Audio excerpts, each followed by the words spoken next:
Okay, so I wanted to get another one in the hopper, and I don't know anything about this book. I don't know anything about Cicero, and this is Cicero on Oratory and Orators. Originally published 1875, but originally was 55 BC by Cicero. So don't know about it's a looks like a is that a facsimile, whatever, like where it's like a direct copy. And yeah, I'm just gonna start. And I don't know how these chapters go or anything. So yeah, I will start. Hold on, let me just see. Give me a moment. I'll figure it all out as I go. I don't even know why I explain myself. God, dude, this just goes. It just goes. Oh well. Cicero's Dialogues, De Orter, on the character of the orator, or on the character of the orator.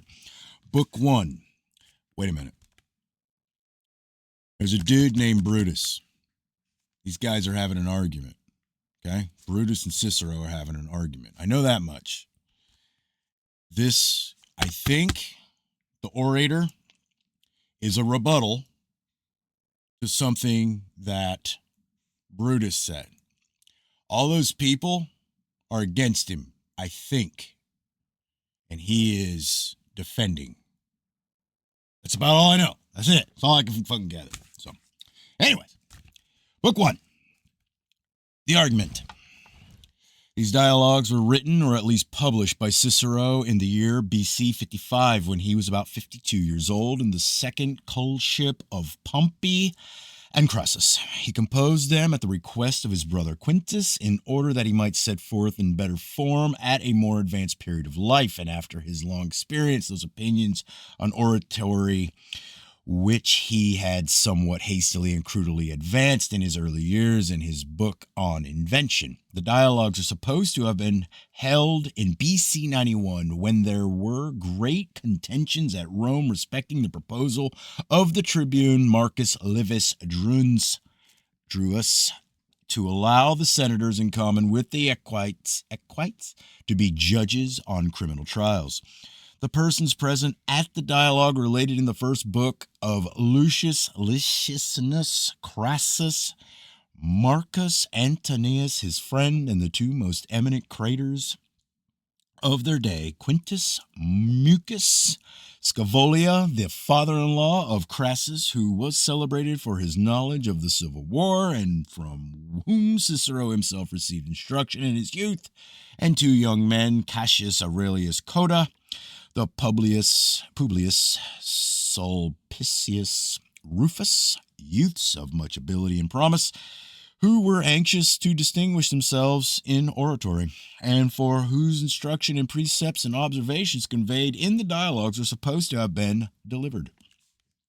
The scene of the conversations is the Casulian villa of Crassus, to which he had retired from the tumults at Rome, and where he was joined by the rest of the party. The object of Cicero in these books was to set before his reader all that was important in the rhetorical treatise of Aristotle, Isocrates, and other ancient writers on oratory, divested of technicalities and presented in a pleasing form.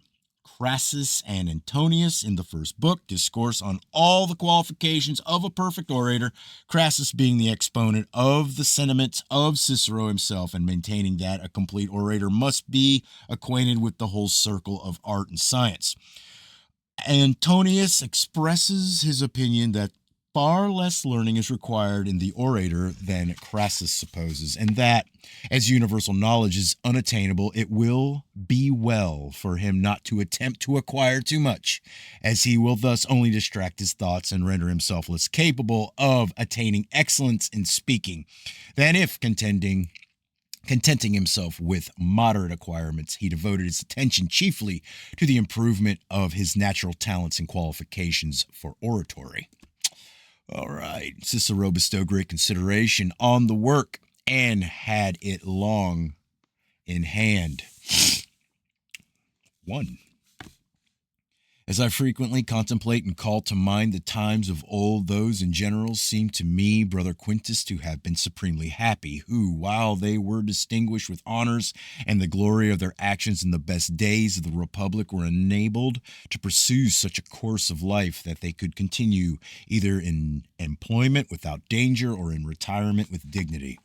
To myself also, there was a time when I thought that a session of relaxation and for turning my thoughts again to the noble studies once pursued by both of us would be fairly allowable and be conceded by almost every one. If the infinite labor of forensic business and the occupations of ambition should be brought to the stand either by the completion of my course of honors or by the decline of age. Such expectations with regard to my studies and designs, not only the severe calamities resulting from public occurrences, but a variety of our own private troubles, have disappointed. For in that period, which seemed likely to offer the most quiet and tranquility, the greatest pressures of trouble and the most turbulent storms arose.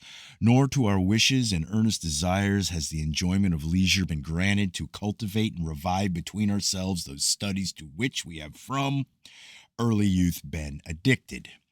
For at our first entrance into life, we fell amidst the perturbation of all ancient order. In my coalship, we were involved in struggles and the hazard of everything, and all the time since coalship we have had to make opposition to those waves which prevented by my efforts from causing a general destruction. Have abundantly recoiled upon myself. Yet, amidst the difficulties of affairs and the straitness of time, I shall endeavor to gratify my love of literature, and whatever literature the malice of enemies, the causes of friends, or the public service will allow me, I shall chiefly devote to writing.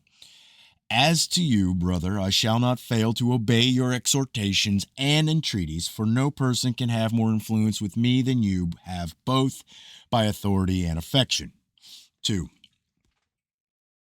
Here the recollection of an old tradition must be revived in my mind, a recollection not indeed sufficiently distinct, but adapted, I think, so far to reply to what you ask, that you may understand what opinions the most famous and eloquent men entertained respecting the whole art of oratory.